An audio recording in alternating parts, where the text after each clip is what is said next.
Bienvenidos sean todos, todas, todes a Los Cinecluberos, podcast de cine en el que su servidor Luis Enrique y Emilio Méndez, y en esta ocasión una vez más se nos une Charles Miranda, vamos a discutir estrenos de la semana, ya sea en streaming o en cartelera, y pues nos va a hablar Emilio de qué películas vamos a estar viendo, vamos a estar discutiendo en esta ocasión. Es correcto. Pues va a ser una discusión doble, como ya se está volviendo costumbre. Y Ujú. vamos a discutir, por un lado, Enferma de mí, película que posiblemente conozcan porque estuvo en la Muestra Internacional de Cine de la Cineteca, la de primavera del 2023, que bueno, para cuando estamos grabando en esto, pues es la última que se hizo. Sí. Es un filme del 2022 eh, de Christopher Borgli, que se presentó también en la sección de Una cierta mirada en el Festival de Cine de Cannes de ese año, del 2022. Y por otro Ujú. lado, una película un poquito más conocida, el nuevo filme de Wes Anderson, que aquí sí se puede decir filme, porque está grabada en película. Y pues es su última película de este año, del 2023. También la presenta en Cannes, pero un año después. Film estadounidense, donde actúan pues, todas las celebridades habidas y por haber, ¿no? Pero Ujú. bueno, pues ante todo, eh, es el nuevo filme de Wes Anderson. Creo que eso es lo más relevante de esta peli, ¿no?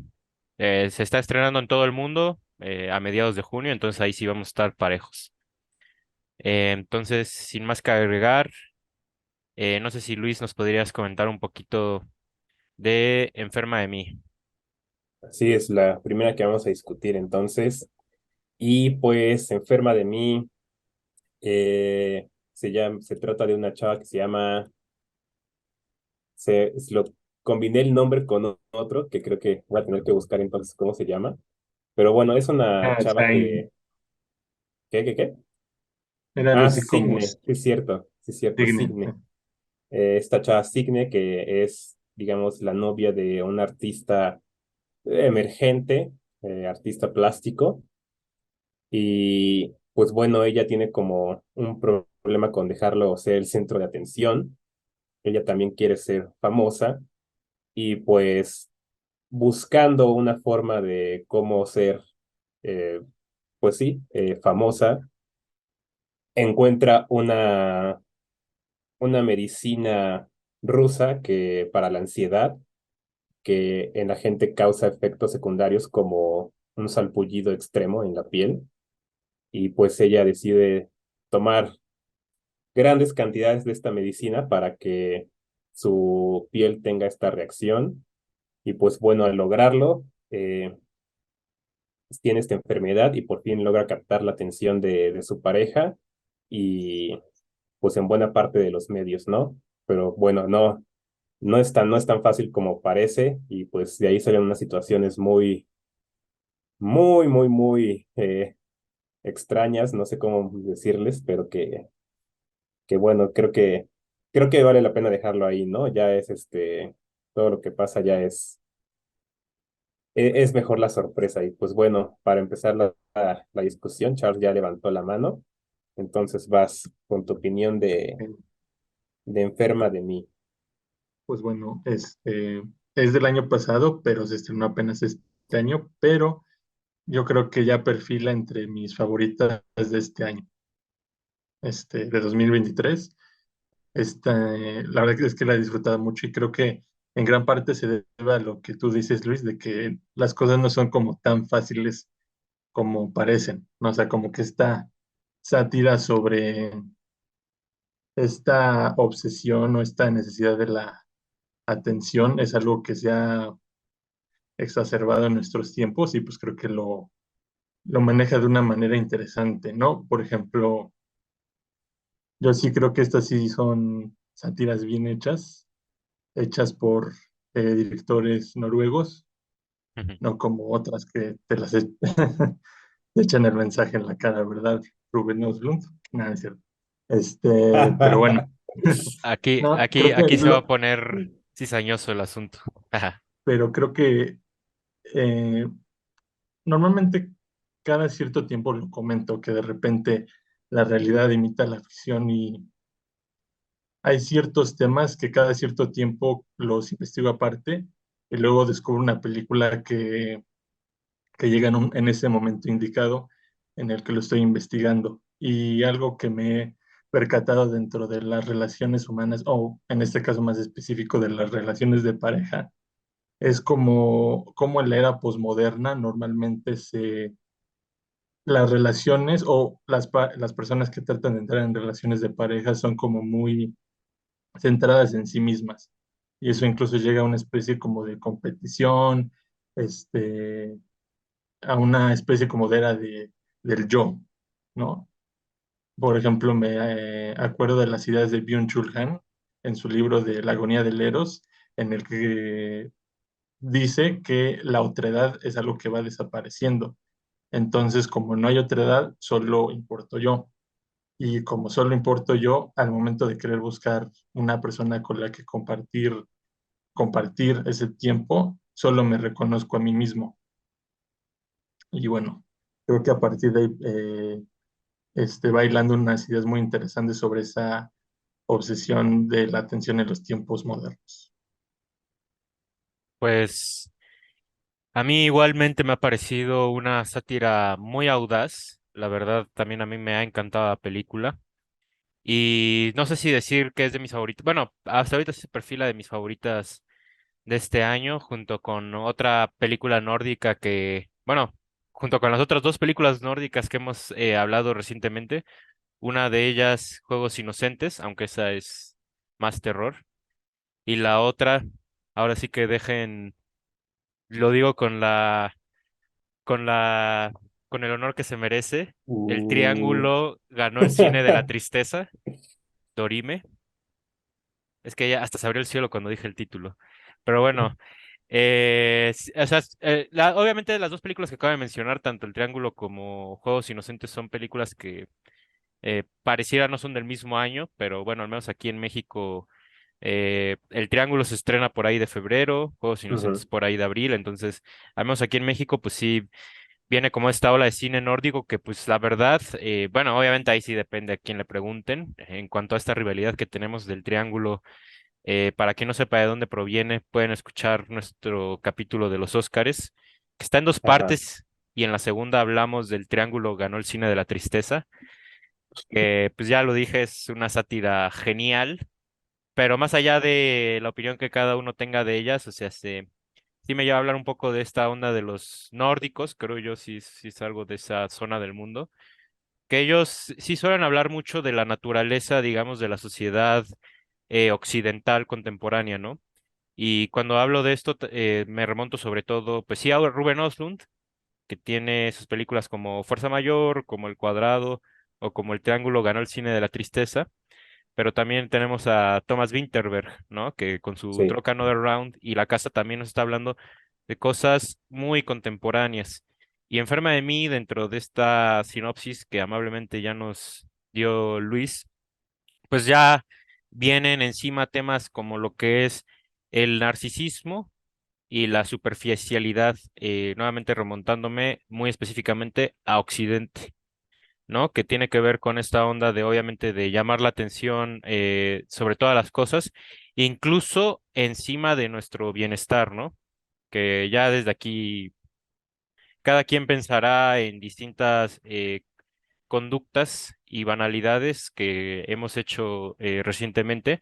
Pero creo que, bueno, por ejemplo, hablando de redes sociales, pues tiene que ver un poco con los desafíos estos de echarte una cubeta de agua fría encima de ti, ¿no? El ponerte como si fueras tabla en un lugar alto, eh, retos que llevaron a accidentes reales, pero reitero que todo iba en favor de llamar la atención.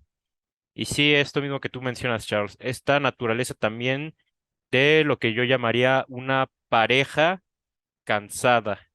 O sea, si ya cuando una relación ya lleva tiempo y de repente ya pasaste esta etapa de la luna de miel, y de repente ya es pues, lo que pasa en cualquier relación, ¿no? O sea, tiene sus altibajos y de repente en una relación sentimental, pues obviamente también de repente llega a haber esta necesidad de que tú me valores como persona y cuando no pasa así, pues obviamente de repente ahí hay un choque de egos que temo, puedo decir con seguridad que seguramente muchos sabrán a qué se refiere eso, ¿no?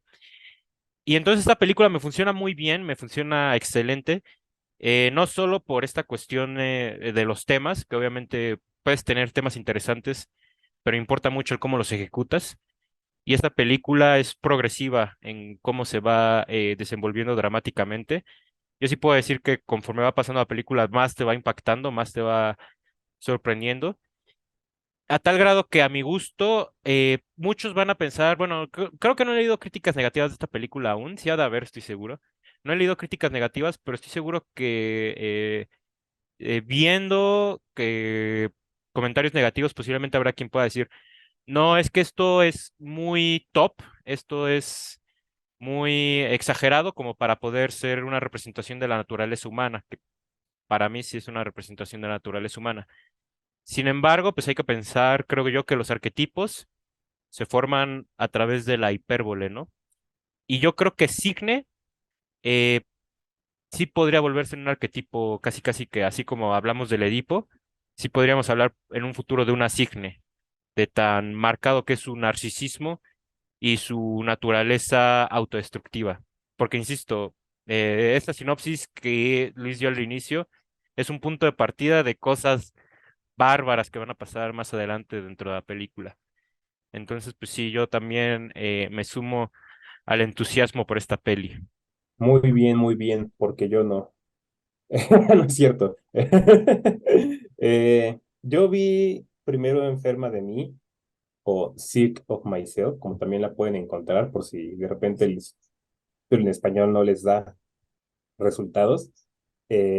La vi cuando salió en la muestra internacional, hace ya unos cuantos meses, y, y, y creo que me gustó mucho, pero sentí que me dejó un tanto frío. Al final fue como de, ok, buen comentario social de nuestra época, pero no sentí nada revelador, nada que realmente me escandalizara, no sé.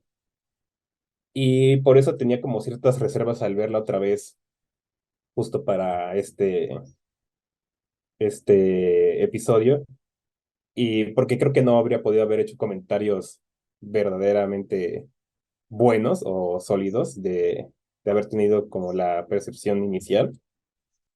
Y creo que esta segunda vez que la vi, lo que sentí más es que justamente esto que estás mencionando de Signe, creo que la vi como esa película, como una película mucho más enfocada en ese personaje que digamos como en la crítica social general. No sé si me explico, como que la primera vez la pensé mucho como en un aspecto muy general y creo que esta segunda sí me fui justamente al personaje.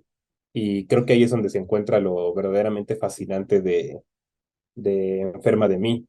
Y creo que con una segunda vista, observar la dinámica de Sidney y Thomas desde un inicio cómo es, creo que resulta muchísimo más fascinante al final pues cómo llegas al final. Bueno, sí, justamente el final creo que se vuelve más impactante una vez que sabes muy bien cuál es la dinámica de Sidney y Thomas. Y creo que me parece muy interesante que justamente esta película se haya ido por esa parte de las relaciones, porque siento que es como un poquito de lo que está diciendo Charles. Sí hay esta cuestión que he visto recientemente de la competencia. Creo que mucha gente en esta cruzada por la equidad, en lugar de llegar a querer llegar a eso, quieren llegar a un quién pone más, ¿no?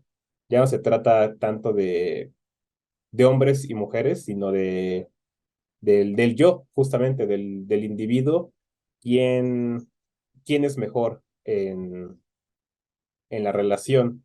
Y Y obviamente en Enferma de mí es algo muy hiperbólico, como también dijiste, Emilio, es hiperbólico, pero creo que es algo que he visto muchas veces entre personas cercanas, personas lejanas, en amigos, ver esa dinámica de pareja, de demostrar quién manda aquí y quién se merece todo. Entonces creo que entre esas muchas cosas sí me escandalizó ahora sí, porque creo que sin darnos cuenta, o sea, aquí será muy extremo, pero creo que sin darnos cuenta, todos tenemos comportamientos de este tipo en los que nos queremos poner en una situación, digamos, vulnerable, pero no por ser vulnerables, ¿no? Sino sacar algo de provecho, sacar un poco de atención, sacar un poco eh, de cariño de los demás, como un poco forzadamente. Eh, y pues sí, creo que justamente como en esta época en las redes sociales y eso, que siento justamente que es a lo que no entra tanto a la película, y eso me parecía al inicio como un poquito un error, que no se profundizara ahí, pero creo que ahora noto que no, realmente no es necesario, porque al final del día eh, esas conductas no son dependientes, ¿no? De si existen o no las redes sociales. Creo que es, es algo muy humano y no sé, a mí sí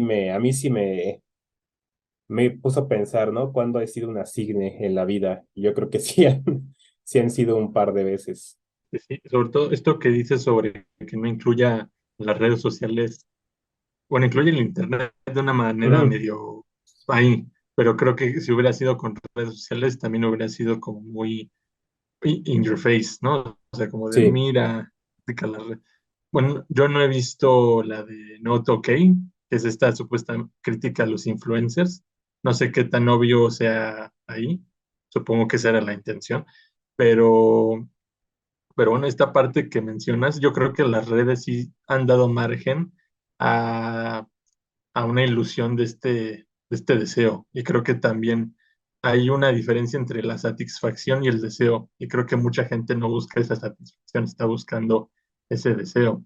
El problema es que al ser un deseo sin fondo, pues como no hay límites y como no hay límites, pues me sigo hasta siempre. Pues es como una especie de pozo sin fondo. Y sí, creo que lo que mencionas, el reconocimiento, creo que sí es una necesidad humana. O sea, yo creo que también algo que ha entrado en estos discursos de ser independiente emocionalmente y somos más iluminados y más despertados, como que creo que también sí llega a un punto en el que si te vas de extremo, yo creo que suprime ciertas necesidades básicas del ser humano como el reconocimiento.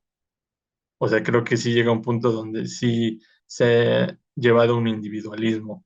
Esto de, no, tengo que ser emocionalmente independiente. Y no sé qué, pero a final de cuentas, en momentos de tristeza o momentos fuertes o de pérdida, pues necesitas un apoyo. O incluso en los momentos felices, pues necesitas un espacio en donde poder compartir con otras personas. Y yo ahí quisiera agregar que, bueno, digo, ya tú ya dijiste, Luis, que cambiaste de opinión respecto a la película, pero, por ejemplo, esto de que no sale directamente a las redes sociales, a mí me gusta, digamos, la alusión que sí se le hace, que es que Signa, a fin de cuentas, sí es muy dependiente de su celular.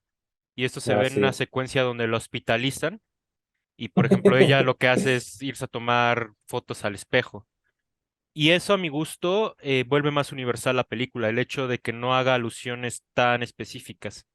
Que yo, Ujú, yo ahí sí veo en esta película una potencialidad cultural pues muy fuerte. Por eso digo lo del arquetipo, no lo digo nada más por quererla, por querer agrandar, sino yo sí veo que aquí su representación de nuestra banalidad humana sí puede dimensionarse a algo más universal, justamente por ese tipo de aspectos. Y sí, un poco hacer hincapié en esta cuestión de que dramáticamente a mí se me hace una película progresiva y aparte muy congruente, porque sí ujú, se ve la génesis de dónde tiene esta Signe la necesidad de llamar la atención, que primero es en esta dinámica que tiene con su novio a raíz de una discusión con amigos, que es una discusión con amigos que se repite en un punto más alejado de la película y ahí ya puedes ver un arco de personajes entre ellos dos, pero obviamente también se ve en el incidente inicial que hay en la película de que Signe, pues digamos que es una chica que siente que no llama la atención en su entorno y de repente ella ayuda a una mujer que es atacada por un Ah, claro. perro y como eso en las conversaciones la hace un poco más notable, es el punto de partida Ujú, de esta necesidad que ella tiene de llamar la atención por lástima, que sí, creo que en algún punto podríamos decir varios que hemos sentido esa necesidad, ¿no? Y es que es incómodo admitirlo, pero es ahí donde la película a mí se me hace más incisiva y más interesante. El que toca esos exacto. puntos que son difíciles de admitir que hemos tenido. Y ya nomás agregar que ha habido quienes la comparan con la peor persona del mundo, que creo que tiene que ver que es una película reciente, también noruega, de Joachim Trier. Sin embargo, tiene más que ver el director Eskil Vogt de Juegos Inocentes, que es su co-guionista, Ujú, que el director de Enferma de mí. El director de Enferma de mí viene de hacer cortos meramente. Sí se parece a la peor persona del mundo porque es una película muy de la sí, contemporaneidad europea y hasta comparte fondos porque pues, se graban en Noruega. exacto. Es la misma son las mismas clases sociales, es el mismo, son las mismas edades de los personajes, ambas hablan de las relaciones, de su lado oscuro, etcétera. Sin embargo, pues sí, obviamente la peor persona del mundo es más un drama de personaje y esto es más una sátira oscura, pues sí, digamos, de la sociedad contemporánea, obviamente Sí, yéndose mucho al individualismo. Pero sí decir que ambas, algo que tienen es que están hechas con mucha finura, ¿no? Reitero, están grabadas en un entorno, pues, muy pudiente y también de una forma muy limpia, eh, pero ante todo, pues, sí, con música muy refinada ambas. ujú, Pero yo aquí sí quiero rescatar la supervisión musical de Enferma de mí, que la semana pasada hablamos de Spider-Man Into the Spider-Verse. Eh, para mí estas dos películas serían grandes ejemplos de cómo hacer supervisión musical, porque ambas no es nada más como de, ay, a ver qué canción pop te lanzo ahorita, no, es sí, Spider-Verse se sienta en el hip hop y en el modernismo y en música electrónica. Y Enferma de mí se va a temas clásicos y especialmente a temas de piano. Y insisto, sí, no solo le da cierta finura a la película, sino también hay que ver en qué momento se utiliza la película. Y es que una de las cosas que más me gustó que hizo es que agarra un tema de Chopin que se ha usado muchas veces en el cine para momentos como muy melancólicos y que sí, es muy emocionante el tema que utilizan de Chopin. De hecho, lo utiliza Michael Haneke en Amor y es en una secuencia bellísima.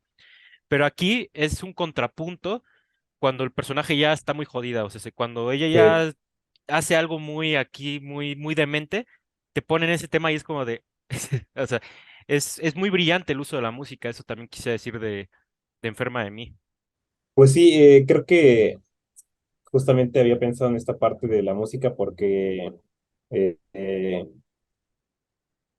bien si no es terror la película, justamente con la música te ha de sentir que a veces sí es, ¿no? Te pone en una situación en la que tú no sabes qué va a salir mal o qué va a salir, qué puede salir peor. Y creo que mejores momentos en los que, aparte de la música que se utiliza esto, en la que se queda el suspenso es cuando de repente empiezan escenas, digamos, que parecen clave, y no voy a decir exactamente qué pasa en esas escenas, Ujú. eh, pero que sí que son momentos que parecen muy drásticos, ¿no? Muy giros para la trama, y resulta que solo estás viendo una fantasía, ¿no? Una ilusión de Signe que te cambian por completo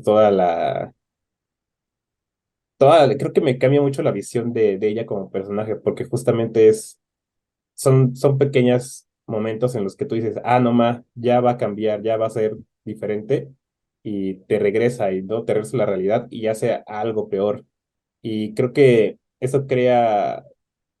te pone en una situación de pena ajena muy fuerte, un cringe puro, que a mí se me hace difícil de sentarme en el cine a ver eso. Y creo que más cuando ya la viste, creo que sí, cuando ya sabes qué va a pasar, que justamente ves esos puntos en los que ella podría decir, no, ya voy a dejar de hacer esto y no refuerza sus acciones. Eh, Creo que sí, y para mí sí la vuelve una película casi de terror, porque de verdad esa tensión, ese miedo a ver todo lo que puede hacer con tal de tener su atención, o sea, yo sí me pregunto, o sea, ¿seré capaz algún día de hacer ese tipo de cosas? O más bien, si lo he hecho, ¿no? Si he hecho algo así, solo que no me he dado cuenta. Y lo que me parece interesante de esto es que hasta eso Signes es consciente, ¿no? En cierta medida de lo que está haciendo mal. Algo que me gusta también de esas escenas como, digamos, giros falsos, es que hasta es autocrítica, ¿no? Se dice a sí misma que es patológicamente mentirosa y todo esto. O Ah, sea, sí. es consciente, ¿no? Es consciente de sus problemas y aún así se rehúsa a cambiarlos. Y creo que eso es algo muy también de hoy en día, ¿no? Creo que hay mucha gente que estamos conscientes, que sabemos muy bien a lo mejor qué actitudes podemos cambiar, qué podríamos hacer diferente, lo tenemos muy presente, pero a la mera hora en que podríamos hacerlo decimos, nada, no, ¿para qué, no? Ujú. Y no sé si es muy de esta generación en sí o solo es como por la época como tal. Y no sé, eso me preocupa, ¿no? Porque creo que sí hay mucha gente que justamente como Signe se rehúsa a la ayuda. Y, y por eso creo que hay tantos problemas hoy en día también, que hay mucha gente que se rehúsa a ser apoyada. Y lo curioso de Enferma de mí es que, sin decir nada mucho del final, pero por ahí va, de hecho, ¿no? Esta cuestión de dejarse ayudar, de dejarse guiar, solo que aquí sí tiene un sentido un poquito, depende de cómo lo veas, un poquito tétrico en mi opinión. Eh, pero creo que ahí está buena parte de lo que es nuestro problema hoy en día, ¿no? Y pues yo con esto ya voy cerrando mi comentario de Enferma de mí. Yo nomás quiero agregar que, como bien dices, no es terror, pero sí hay alusión a películas de terror, particularmente a Sí, estas donde salen mujeres con la cara cubierta, como Los ojos sin rostro, La piel cabito y Buenas noches, mamá. Entonces ese detalle también está interesante. Yo solo sé que el cerebro es en parte conservador, entonces la resistencia a los cambios, aunque sean buenos, no son fáciles, ¿no? Entonces creo que no es algo exclusivo de esta época. Pues puede ser. ahí está, creo que nos hemos quedado con una conclusión muy interesante de esta peli, entonces pues creo que no está de más recomendarla, ¿no? Entonces pues ahora sí nos vamos a pasar a la siguiente película, la cual pues como ya mencioné en un inicio es el filme de este año de Wes Anderson, que este año va a traer dos películas. La otra se va a estrenar pues, más adelante en el año, tengo entendido que por noviembre. Pero por lo mientras, pues ya tenemos la nueva salidita del horno, que es Asteroid City, que como dije, tiene un largo repertorio de actores, entre los que están Jason Schwartzman, Scarlett Johansson, Tom Hanks, Jeffrey Wright, Tilda Swinton, Bryan Cranston, Edward Norton, Adrien Brody. O sea, si no estás en esta película, no te puedes considerar de Hollywood. Punto. Ah, no es cierto. Pero bueno, el punto es de que sí tenemos un largo ensamble de actores. ¿De qué va? Pues ahí está un poco lo maravilloso porque va de varias cosas. Es un filme similar a anteriores de Anderson, eh, de capas, de cajas chinas narrativas. Que bueno, ahorita que ya demos nuestra opinión, yo sí voy a decir que creo que French Dispatch y esta van por una línea muy similar. Y es que básicamente aquí las cajas chinas no son solo una excusa, que es lo que pasa en sus películas anteriores, ¿no? De que abren el libro del Gran Hotel Budapest y ya empieza la película. Y abren el Ujú. de los Tenenbaum y ya empieza la película. Aquí no solo es eso, sino es tal cual la esencia de la película. Desde la película se construye de por lo menos dos líneas. Que primera es de un fotógrafo, de un periodista llamado Ogi Steinbeck, Ujú. que llega a la ciudad de Asteroid City con sus tres hijas y su hijo, que van en camino para ver a su abuelo, bueno, al abuelo de los niños, porque tienen que darles una noticia, ¿no? Y a la par de que está digamos, esta situación familiar, también en la ciudad de Asteroid va a haber una convención de cerebritos, de Brainiacs, como entre ellos mismos se llaman, donde pues van a hacer una muestra de experimentos científicos, ¿no? Que nuevamente este tema de los genios precoces de Wes Anderson, que un niño es capaz de construir Sí. un rayo láser o un proyector que lanza imágenes a la luna. Y pues todo esto se va a ver intervenido. Esto lo tratan con mucho, de manera muy secreta en la sinopsis que he leído. No sé por qué si sale en el Ujú, tráiler, pero bueno, yo lo voy a decir de manera no tan directa, pero todo esto se va a ver intervenido a raíz de un suceso de otro mundo. Y bueno, a la par también, digamos que la segunda historia que engloba todo esto es la historia del escritor de teatro que está escribiendo esta obra, porque resulta que todo lo que yo acabo de escribir es en realidad una obra de teatro, ujú. ¿no? Lo cual, pues, nuevamente muy andersoniano el hecho de que, de alguien elaborando una obra. Entonces, pues de eso básicamente va Asteroid City. Y hay que decir que aparte de eso, en realidad es un documental para televisión en el que Bryan Cranston es el conductor, digamos. Entonces, esa parte también es una ficción. Bien dicho.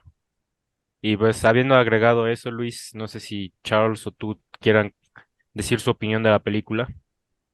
Pues yo creo que Charles va a empezar. Ok, Ah, pues ya. muy bien. No, tranquilos. La verdad, es una película que sí me ha dejado satisfecho.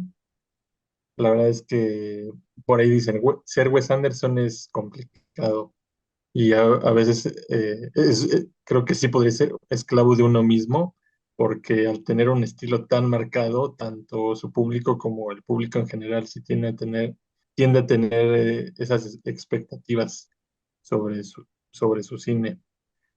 Y la verdad es que en comparación con la crónica francesa, que ahí yo que sí creo que le puso mucha crema a sus tacos, la verdad es que sí esa dinámica de las cajas chinas me funciona mejor aquí, a pesar de que no soy tan fan de las metaficciones. Pero bueno, la verdad es que creo que sí ha refinado muchísimo su estilo. O sea, creo que esta primera introducción a Asteroid City, la verdad es que yo estaba como muy impresionado por los desplantes de la cámara que parecían tan calculados y vámonos a hacer un traveling, vamos a hacer un zoom out, vamos a hacer un tilt up, un tilt down, y yo decía, este cabrón, la verdad es que sí ha dominado su propio estilo. Entonces, creo que sí me gana un poquito más por estilo.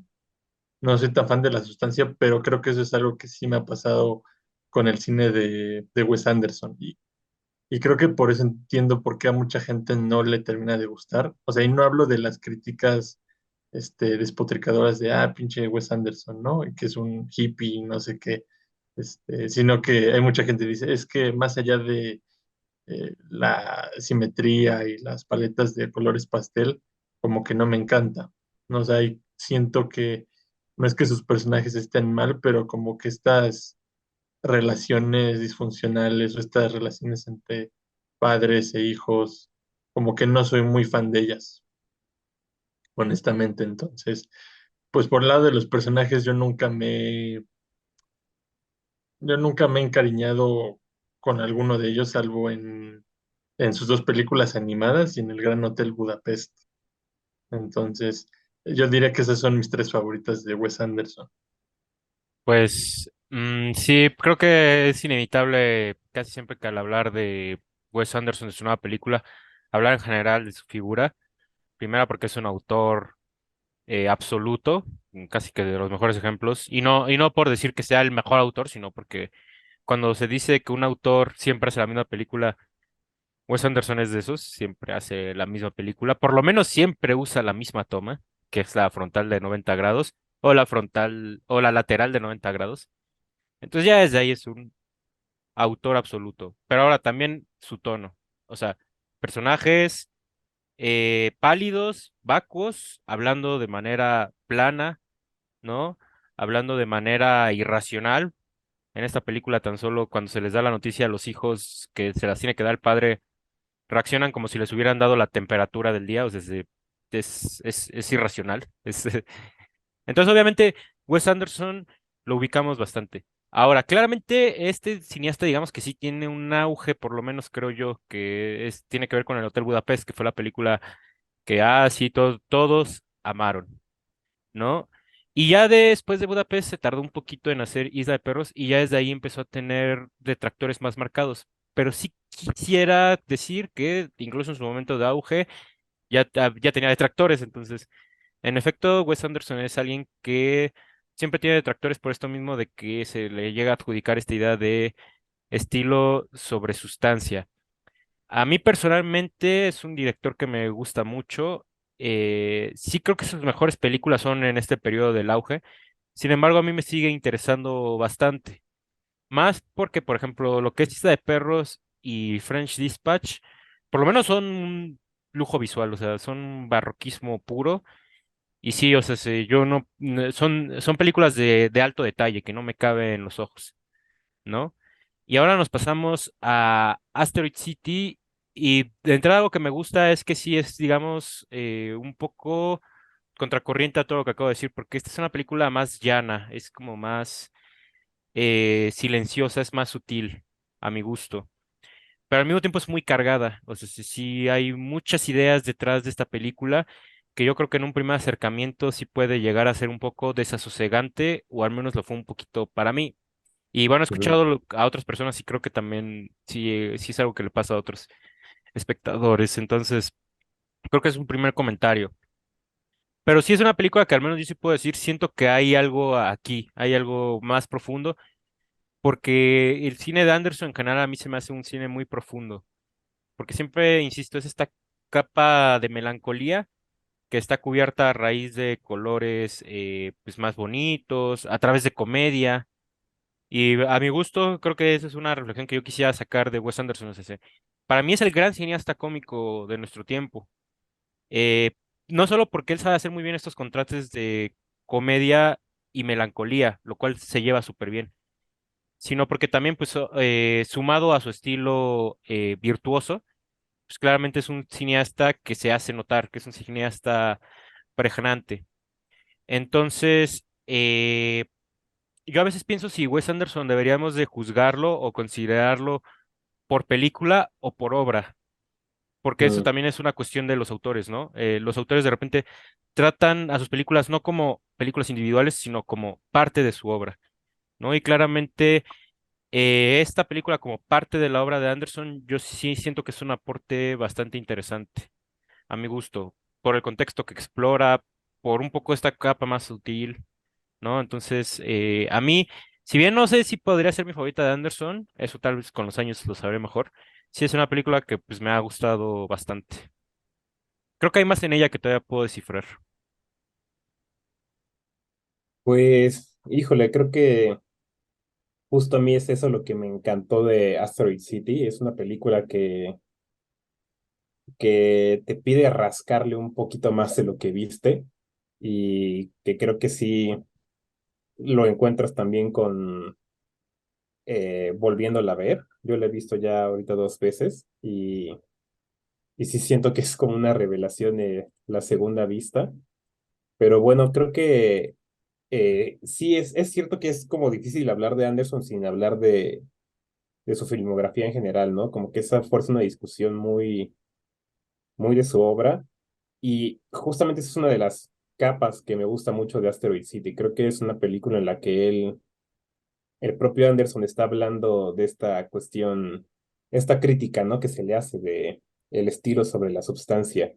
Y, y creo que esa es una frase que hemos escuchado muchas veces, o sea, que se utiliza muchísimo en en especial en el cine, ¿no? Que es que la película está bien filmada y entonces es estilo sobre sustancia. Y creo que yo he llegado al punto en este momento, en especial con cineastas como Wes Anderson, como Nicholas Winding Refn, de los que más se les acusa de esta cuestión de estilo sobre sustancia. Yo digo, ¿qué tal si el estilo es la sustancia? Y Plot twist. exacto. Este, En el medio y, está el mensaje. ajá, es que es eso, el estilo es la sustancia. Las películas de Anderson, estos planos que hace tan perfectos no es porque, ay, se ve bonito, así lo voy a filmar, o sea, no, hay una intención detrás de ellos y creo que no puedes entender los mensajes de sus películas, no puedes entender a sus personajes, no puedes conectar con ellos si no te fijas en la forma en la que están, cómo está el bloqueo, cómo están iluminados, es primordial para entender sus películas toda esta cuestión de lo visual.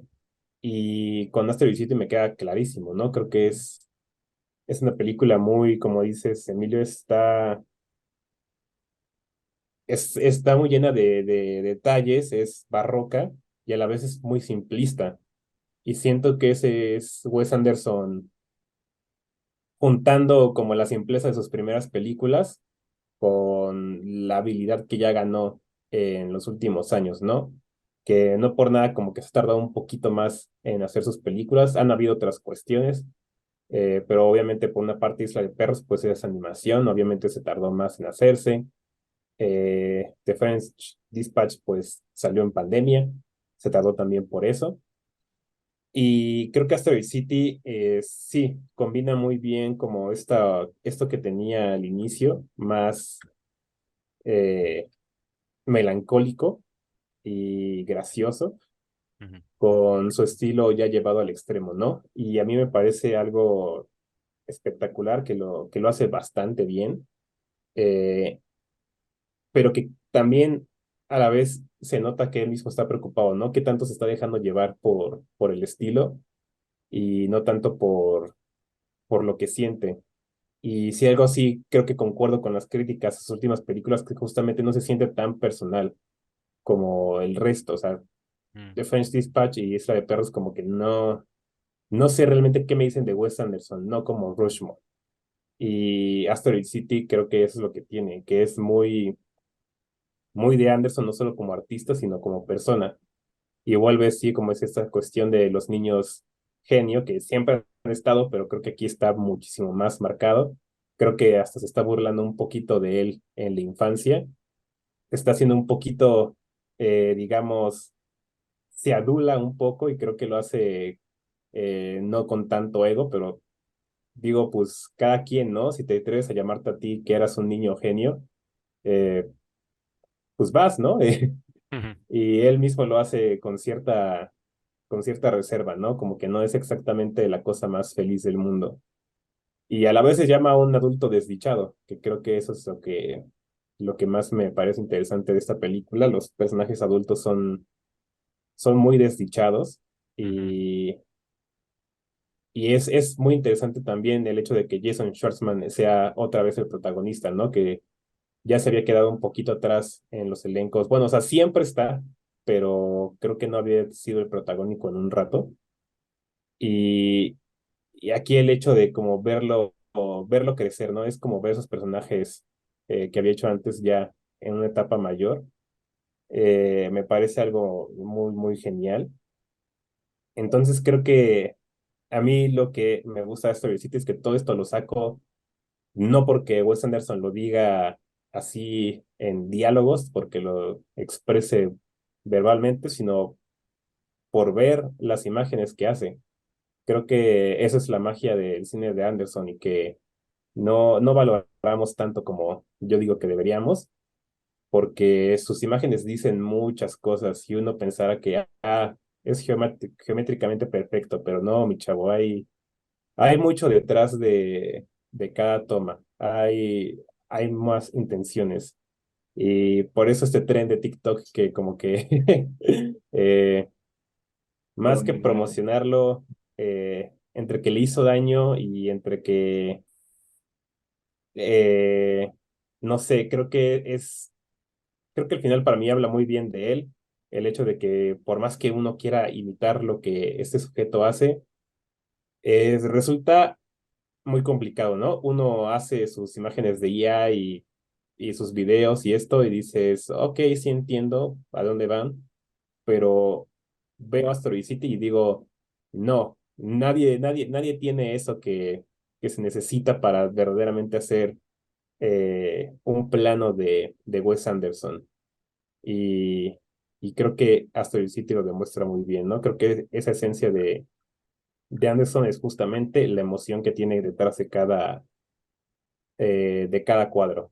Y fíjate que antes de este tren de TikTok, yo siento que en general las redes sociales sí no han hecho que parezca más cansado el estilo de Anderson, Ujú, más que lo que algunos adjudican, que es la propia filmografía de Anderson la que parece cansada. exacto. Que es muy interesante porque yo ahorita me he puesto a ver alguna de sus películas, particularmente las que más me gustan, como Los excéntricos Tenenbaum y Moonrise Kingdom, ¿no? Y es muy Ujú, interesante ver en esas películas que él rompe en algunos momentos su estilo. De repente, sí, sobre todo cuando un personaje se pone a correr o él tiene que seguir alguna acción que es muy rápida, de repente él sí se veía en la necesidad de romper ese estilo.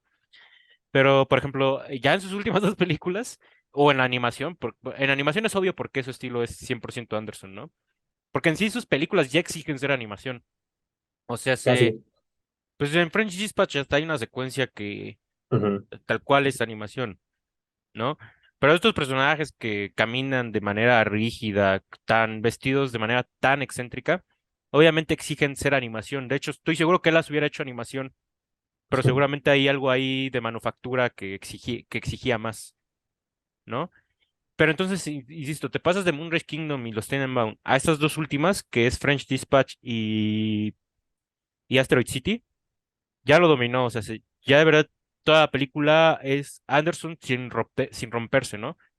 Y todo bajo la regla de paneos, ujú, tilts, movimientos rectos, ¿no? Y sí, o sea, es muy fácil verlo en redes y decir, ah, es Wes Anderson, ¿no? Muy fácil de hacer. Pero en realidad es algo que él logró construir película con película, ¿no? Y usualmente hay dos cineastas con los que se les asocia en cuanto a su estilo. Uno es Jack Satie y el otro es Yasuhiro Ozu, que no sé si sí son sus dos influencias más marcadas, pero sí puedo decir que dentro de su filmografía se ve muy marcado su amor por Francia y su amor por Japón. Entonces sí, yo sí diría que son cineastas que lo han influido y que yo sí veo. Y entonces, por ejemplo, yo me pregunto, cineastas como Fellini o como Yasuhiro Ozu justamente, en tiempo de las redes sociales, igual y no hubieran aguantado tampoco sus películas, igual y a Fellini en el Satiricón ya lo hubieran ponchado, como de, no, es que no es la Dolce Vita. Y es ahí donde yo me remonto a criticar la obra y no solo trabajo por trabajo, ¿no? Obviamente un autor a veces necesita pasar toda una obra para, pues, no sé, llegar a alguna suerte de conclusión artística o trascendente. Y yo sí creo que pues, justamente las redes sociales sí han gastado un poco esta imagen de Anderson, que la verdad, si uno ve sin sesgo, es muy interesante, es muy fascinante, yo también lo creo. Tan solo por la pura comedia que te maneja, ¿no? O sea, él tiene un sentido del humor finísimo en cuanto a cómo de repente rompe tensión, en lo fortuito que son ciertos acontecimientos, pero también de repente lo que te hace en un cuadro, ¿no? Que de repente hay dos personas hablando y alguien atrás está brincando o pasa alguien sí. volando, o sea, esos incidentes son maravillosos, ¿no? Y sí, eso es muy de Tati. O sea, Tati Ujú, era alguien que pensaba, si todo lo que está en mi cuadro tiene que importar, entonces, si alguien está hasta atrás, va a estar haciendo algo interesante, no solo va a estar como un extra o perdido en el fondo, ¿no? Y Yasuhiro Ozu era este cineasta que siempre toma fija, eh, estática, personajes a 90 grados, eh, y es el propio Ozu el que decía, ¿no? Yo siempre hago el mismo tofu. O sea, mismo caso, Yasuhiro Ozu yo creo que no hubiera aguantado las redes sociales, porque ya en su décima película hubieran dicho, es que este güey siempre habla de rupturas familiares, de hijas que se separan del padre y no sé qué, no hubiera aguantado las redes sociales. Y Yasuhiro Ozu decía, yo siempre hago el mismo tofu, ¿no? Pero a veces esa frase de yo siempre hago el mismo tofu, lo que puede a veces determinar es autoría.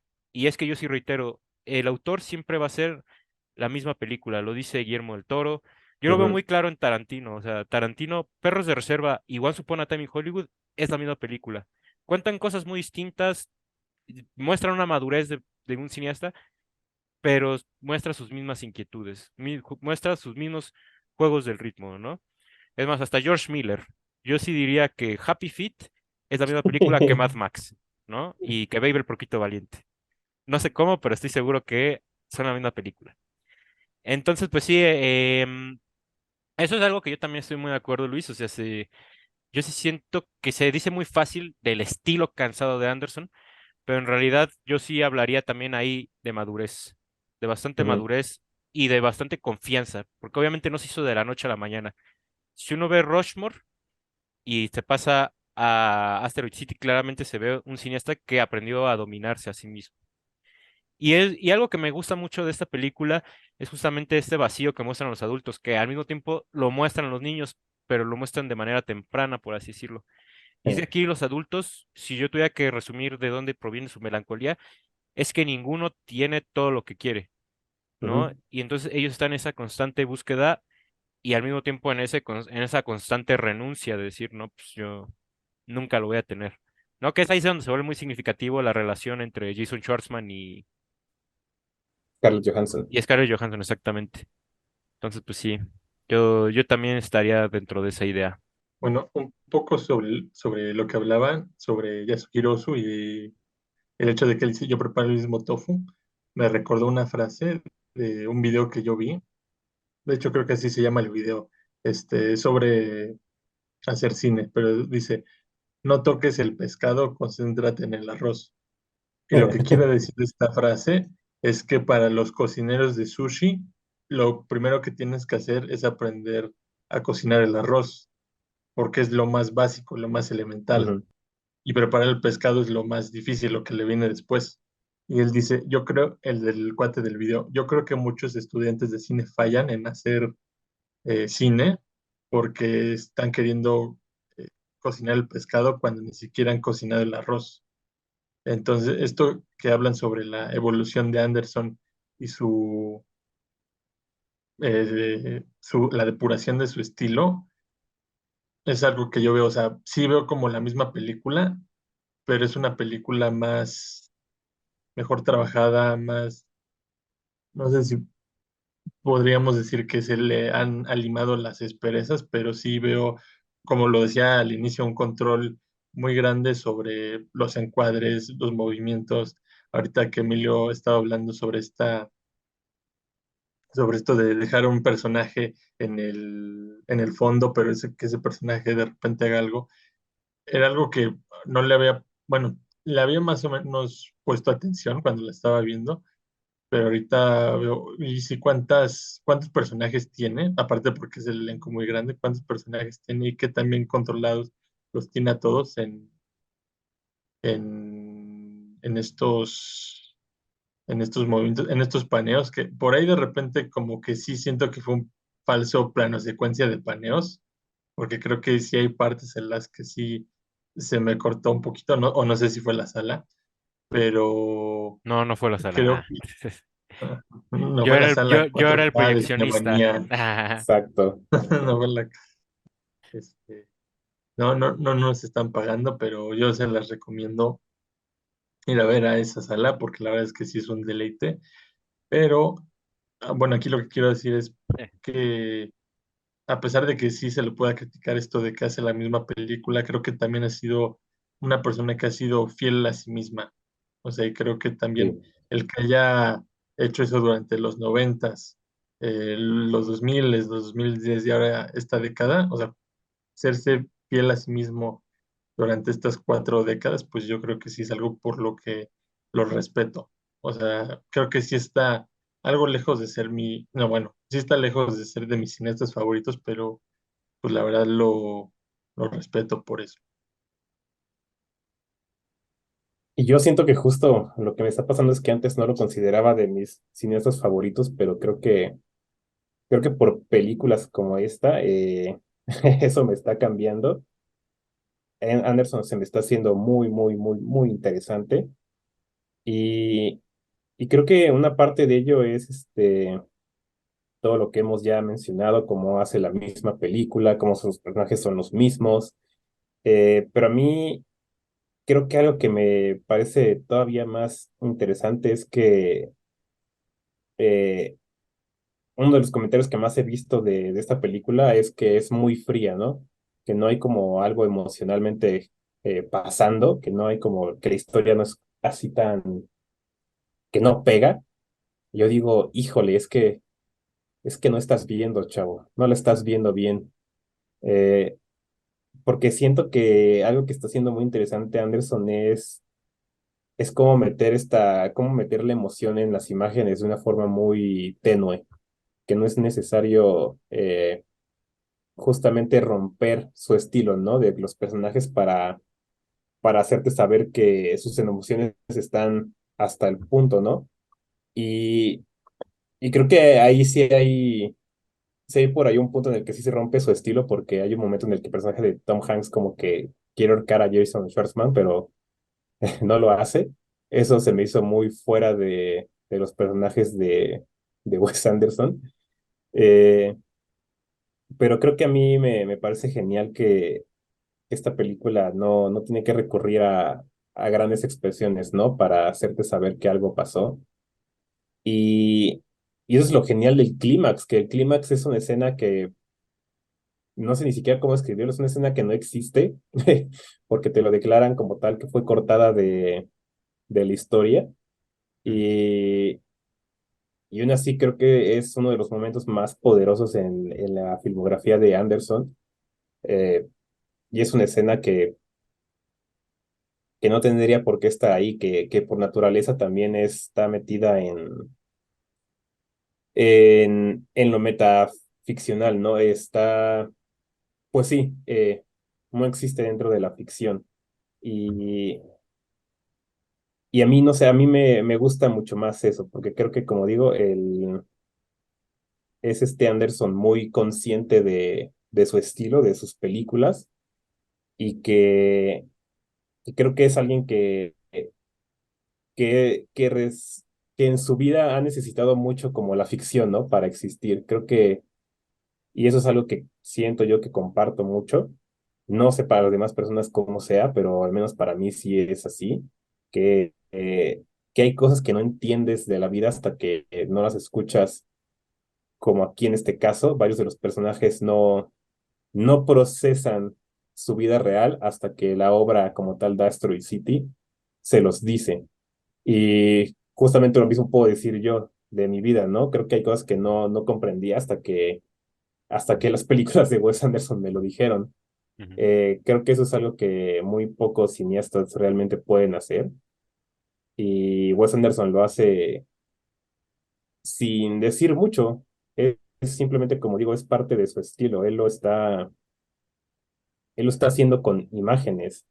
Y por eso creo que sí vale mucho la pena revisar Asteroid City varias veces, porque creo que es una película que se esconde mucho en sí misma, que sí hay que rascarle para encontrar dónde está esa conexión emocional que parece tan vacía en un inicio, pero creo que sí, para mí sí está presente o sea, que siempre está presente.